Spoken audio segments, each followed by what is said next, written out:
और जब हम बायोडाइवर्सिटी को डिस्कस करते हैं तो ये बहुत ज़रूरी है समझना क्यों हमें ज़रूरत है इसको कंजर्व करने की। सबसे पहले हमारी जितनी बेसिक नीड है हमारी फूड की, सीरियल्स की, पल्सेस की, फ्रूट्स की, वो सारी हमें एनवायरनमेंट से मिलती हैं।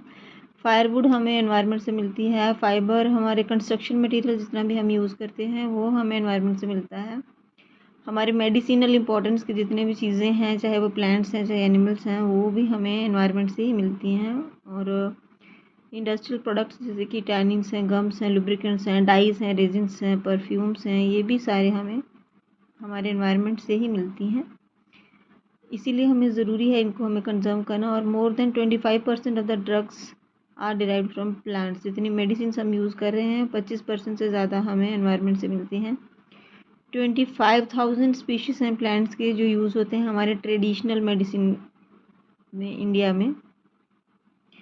इसके साथ साथ ऑब्वियस है कि ऑक्सीजन हमें पौधों से मिलती है। पॉलिनेशन फ्लावर्स की बहुत ज़रूरी है होना, उसके बिना हो नहीं पाएगा, कोई फसल तैयार ही नहीं होगी। उसके बाद हमारे एस्थेटिक वैल्यूज़ जो है, हमारे जंगलों के प्रति जो हमारा रिस्पेक्ट है, तो इसीलिए हमें बहुत ज़रूरी है इनको कंजर्व करना। ठीक है। और लॉस जो थ्रेट है इसका मेन हैबिटेट लॉस। दिन ब दिन हम जंगल काट रहे हैं, डिस्टर्बेंस कर रहे हैं हम, पॉल्यूशन बढ़ रहा है इंक्रीजिंग पॉपुलेशन की वजह से। इंट्रोडक्शन ऑफ एक्जॉटिक स्पीशीज़, बाहर से जो स्पीशीज़ आ जाती हैं वो वहाँ की नेटिव स्पीशीज़ को इफ़ेक्ट करती हैं।